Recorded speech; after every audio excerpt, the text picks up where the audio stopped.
Hi there, BookTube!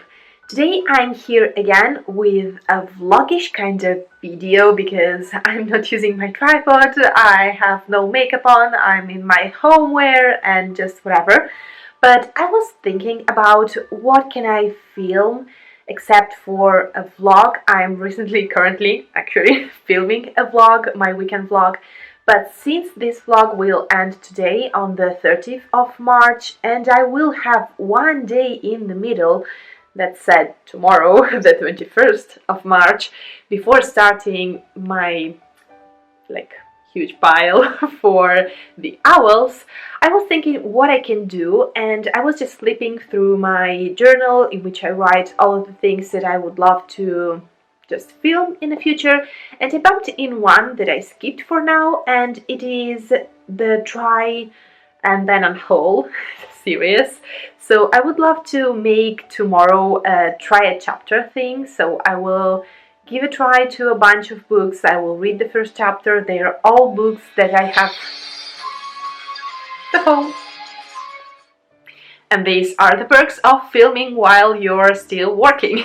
Because even if we're at home, we're still fully on point and working.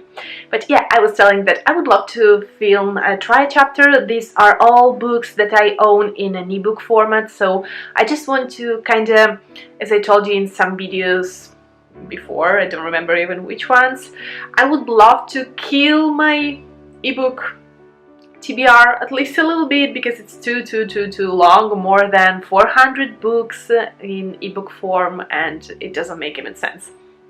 So yeah, I will do something like that. I don't know why I'm filming the introduction today and not tomorrow, but apparently now everything is kind of random in my mind, so yeah. This is it. This is the premise of the video that you will see, and so tomorrow I will just jump directly into reading the first chapters of some books. Later! And here we go with the setting for this try a chapter and then decide what to do with the ebooks that you have on your e-reader because they are too much edition of a vlog. So, as you've seen, I have a couple of essentials here. I have my background music because I listen to music. I have my black tea since right now it's almost 5, so the perfect time for a tea. And I have my favorite English caramel tea, so it's a black tea with a bit of caramel in it. And then I have some chips. It was a huge time since the last time I had some chips. I'm not a huge chips eater, and this package, I had it since my birthday party, which was in July.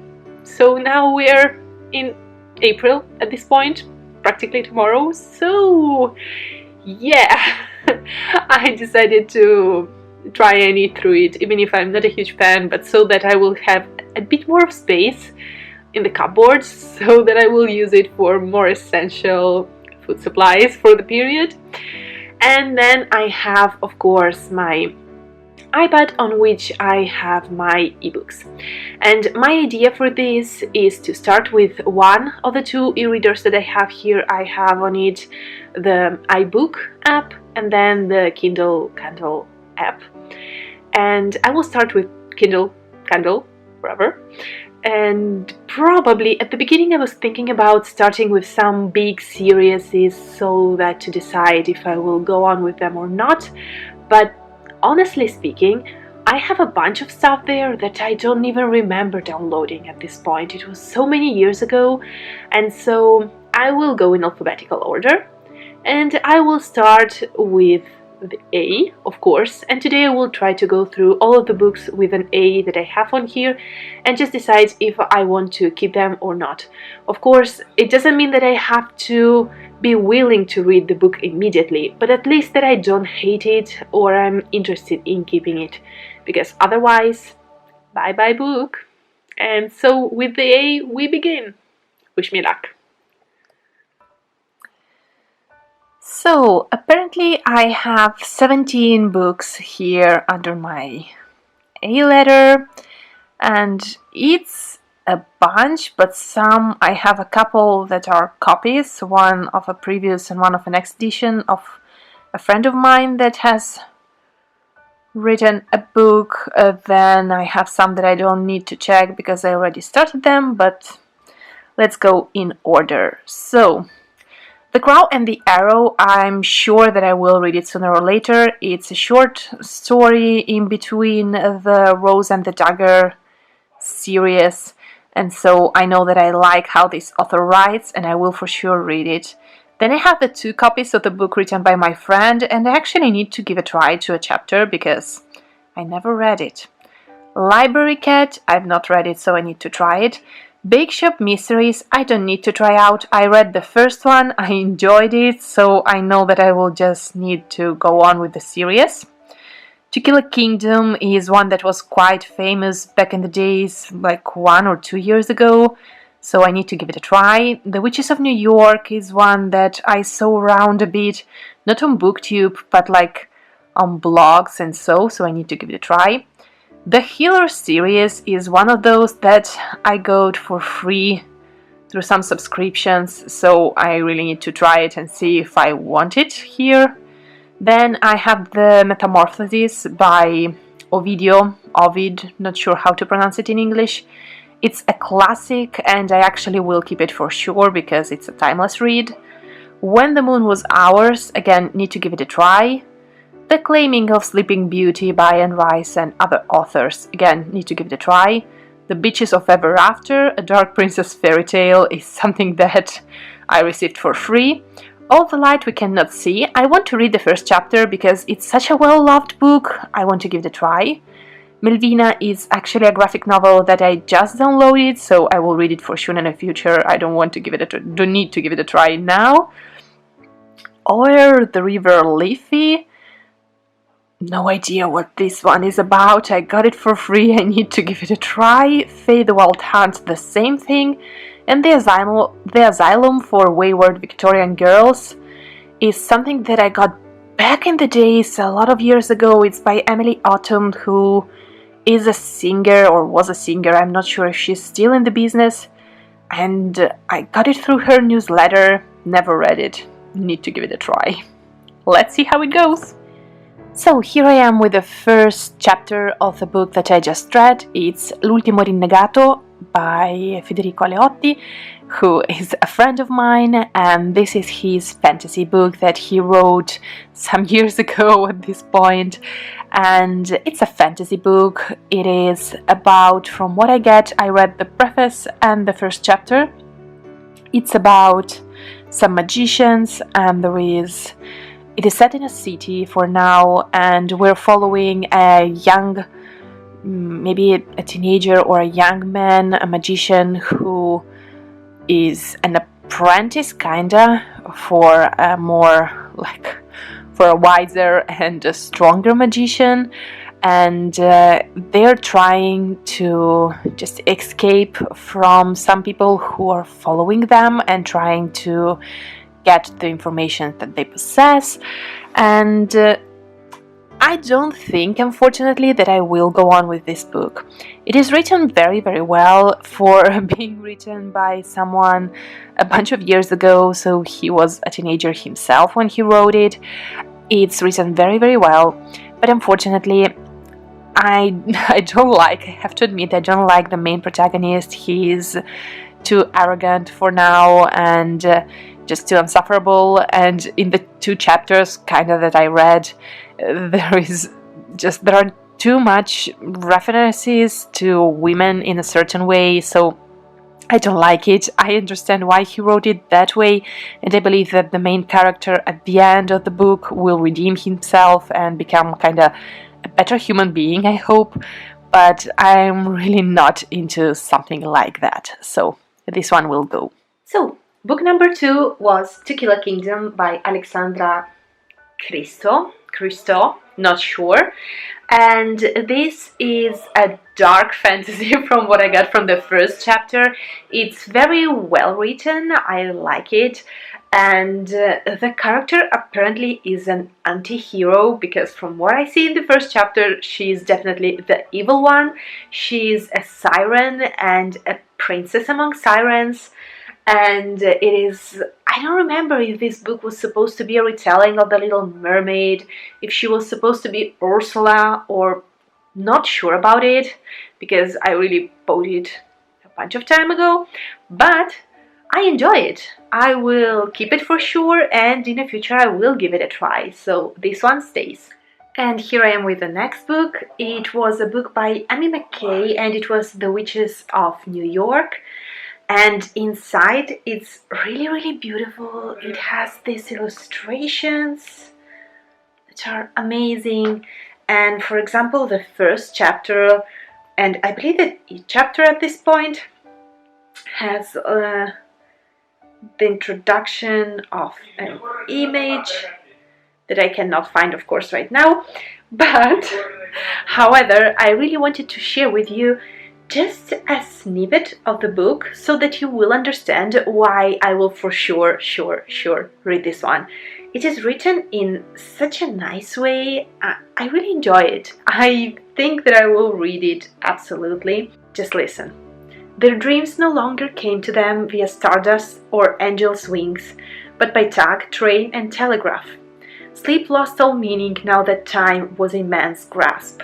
It is said in 1880, sleep lost all meaning now that time was in man's grasp. In the building beneath the tower that held the time ball, a mindful order of women sat, side by side, row on row, story upon story, 100 young ladies in all, working round the clock to translate the wishes of men to dots and dashes. Transfixed by the steady click-clack of their task, the ghost of Mr. Samuel Morse hovered near. He tried to get to heaven on numerous occasions, but could never seem to find his way past the tangled canopy of telegraph lines that crisscrossed the skies above Manhattan. What he needed was an angel, or better yet, a witch. I love it. I love the description, the language, the setting seems lovely and unique. I rarely read something set at the end of that century, set in New York moreover, so I will go with it in the future. And here I am with the next one. This is The Healer by C.G. Anaya, and apparently I own the first 3 books, so it's a much longer series. And sorry for the screaming of my boyfriend, he is as usual playing PlayStation at this time of the day, so I only can hear his voice and not mine because he has a deep voice. And yeah, so I read the first chapter of this one, and I have to say that it is for sure well written, because why I tell this is that sometimes some books, those that are kind of self-published or that I find on just Amazon Limited and Kindle, that stuff, like this one that I got for free, sometimes they are very amateur-like, so they're written in a very simplistic or a very strange way, kinda without any knowledge of grammar and stuff like that. So this one is well written, and we're following a 17-year-old girl who is a healer, as the title says, of course. And so here we follow her life, and she's a healer and she's working after school at her father's hospital, kind of not his hospital, but her father is working like the prime surgeon or something like that. So she works there just like a janitor kinda, and she has this healing power. So when it is very needed, her father asks her to just go there and try to heal the person. But he's very protective. He doesn't want her to use her powers too much because, of course, he's afraid that she will be discovered and then strange stuff may start happening. And if someone discovers that she has this kind of magical powers, of course, some bad things will start happening. So he's very protective, and so he only uses her powers for cases, like desperate cases, like for example for children. And so far so good, kinda, but since this is quite a unique moment of time in which reading about hospitals isn't exactly the best thing to do for pretty much anyone out there. I was just not convinced, so I went on and I read the description, the full description of the book, and apparently there will be a love triangle. She is followed by two gods, and they're of course male gods. Probably one is good and one is evil, and she will be torn between them, and not my jam. I really dislike love triangles, at least in most of the cases, and being this about healing, I have to admit that it is a unique kind of power and an interesting topic, so I probably, if you're into things like that, you may give it a chance, but I probably will not go on with that one, not now, not in the future. So here we go with the last piece that I actually can film of this vlog video with natural light, because it's becoming darker and darker by the second. And this is When the Moon Was Ours by Anna-Marie McLemore. I believe that I never read anything about her by her. I know that she's kind of well-known writer, and she has written a bunch of books that really were buzzing around BookTube. And I read the first chapter of this book, and I have to tell that it's written in such a unique way. I mean, the language, the way she describes things is a little bit confusing, but still very, very descriptive. And I think that I will keep this one. It's very unique, and probably it's magical realism or fantasy. Probably it gives me more like magical realism vibes than fantasy, actually. And it's about a boy and a girl, and she appears suddenly one day, and apparently she's made out of water. And that's all that I can tell you right now, because magical realism is very, very difficult and strange to describe. So yeah, this is one more book that I will keep for now. So for now I only deleted 2 of them. Okay, no, one last update actually, because I started reading The Claiming of Sleeping Beauty by Anne Rice and A.N. Roquelaure, no idea how to pronounce it actually. I know she's writing with a different name, and unfortunately I never read the subtitle of it, and it's the first of the classic erotic trilogy of Sleeping Beauty. Yeah, so I started reading it. It's quite short. I don't know if it's a novella or whatever it is. I won't be reading it. Like, you. I mean, it starts with like the hardest kind of myth about Sleeping Beauty that we have out there, not the Disney version of course. So it's the one in which the one who arrives at the Sleeping Beauty castle not only kisses her but actually rapes her, and it starts like that, and it's just not okay. He wakes her up and he just tells her that he's her prince and she needs to tell everyone that she's his and he claimed her, and so now she belongs to him and she will love him because he's beautiful and handsome and saved her, and who cares what she thinks. And no, on so many levels, no. I know that it was written back in the days, I don't know exactly when, but back in the days, but I'm not okay with it, and I won't be putting myself through the experience of reading this stuff. So that one will go for sure. And now it's 10 p.m. in the evening. I still have 5 books kinda to go, and the last one that I just read is The Witches of Ever After by Barbara Annino, and well, this is not for me. As you may see from the title, it's supposed to be kinda a retelling, let's say a reinvention of all of the princesses, the most beloved ones like Snow White and Aurora and Belle and Rapunzel and Cinderella, and they are like out of their fairy tale in modern days, and they act very strangely. They talk very strangely with a lot of full language, and I'm not a huge fan. I still enjoy the idea of like pure and lovely princesses. This is not for me. That's not how I would love to see them. And maybe if it was with different characters, I would have enjoyed the idea, but like that, not a fan, don't think that I will read it. The next book that I had here was All the Light We Cannot See by Anthony Doerr. And this is a very well known and a very well loved book here on BookTube. I started it. I know that it is set during Second World War, so we're like starting the book in 1944, and then the story goes on. We're following two main characters, I believe a boy and a girl.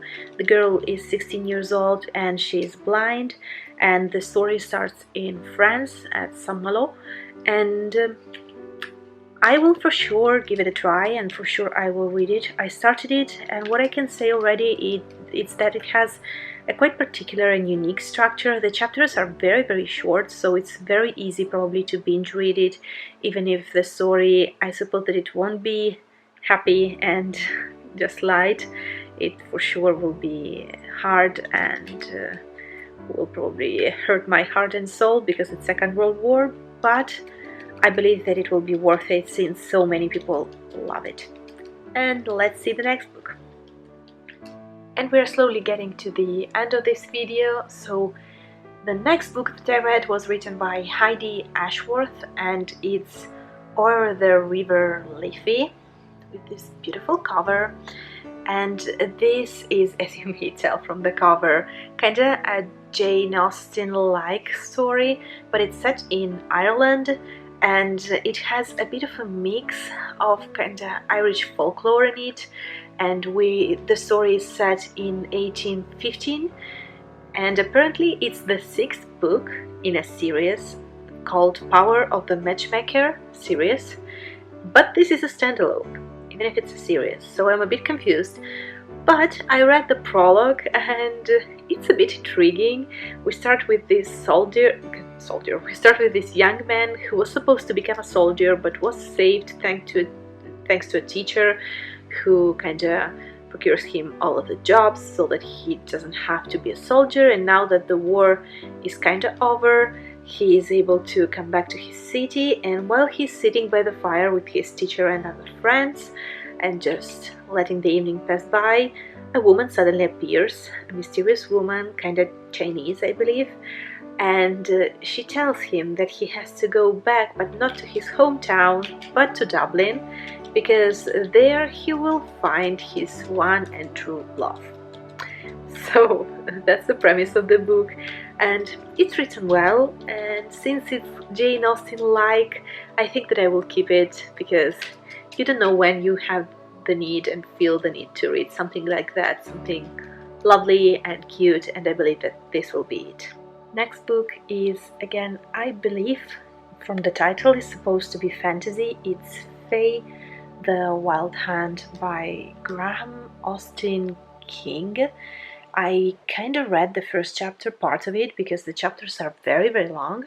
They're few and very long, and honestly I don't think that I will read this one. It's the first in a trilogy, and it is set in the north, I believe, and we're following, I'm not sure actually, because at the beginning of the book we just witness home scene with a woman, a child, and her husband, and it's a scene of domestic violence, and I'm not a fan. Actually, right now I don't really want to read any more of this story. Some topics are kind of very, I don't know, every one of us is kind of sensitive to something, and this is something that I don't like. I know that it's just the beginning, so maybe if I push through, but I don't want to. I have so many books that may bring me joy, just why force myself to do something like that? And I've not finished the chapter, but apparently I believe that we will follow the story of the boy when he will grow up. It is well written, I have to admit it, and it makes you want to go on with the story, I believe, except that the way in which it starts wasn't for me, and so this one will go. And the last book for today, the last book with an A that I had on my Kindle, was The Asylum by Emily Autumn. And apparently this is not exactly a simple novel. This is a novel but full of links to sites, pages, passwords to be found, stuff that you can figure out while you're reading the book, and so on. And it follows a girl who tries to attempt suicide, and she ends up in an asylum, and apparently she starts receiving some letters from the past, someone in the asylum in the past. Not sure about it, but I have to admit that the theme isn't exactly for me. And even if I find that it's a cute idea to have a lot of things to search in a book, to read it carefully and so on, I am still kinda a lazy reader, so the idea of going on with the story only if I find certain things in it, I don't know, not exactly for me. But the biggest no-no here is the theme. I don't kinda like it. I don't want that kind of experience, and yeah, this was the last one. So apparently I've read like almost 15-17 first chapters, and I decided to remove from my TBR list and delete from my device something like 5. I'm not sure, I will correct myself here with a number probably. A total of 5 books, and it's not great, but it's not bad. So I believe that I will go on with this kind of scheme, and probably I will next give a try to all the A's on my iBook app, so that we will see how that part goes, and then I will be able to move to a B. Who knows, maybe shortly I will get rid of a bunch of books. I hope that you enjoyed this strange kind of vlog, kind of video, whatever, and let me know what you do in order to reduce your TBR, except for, of course, not buying stuff, which is a great method. But yeah, let me know, and I will see you very soon in my next video. Bye!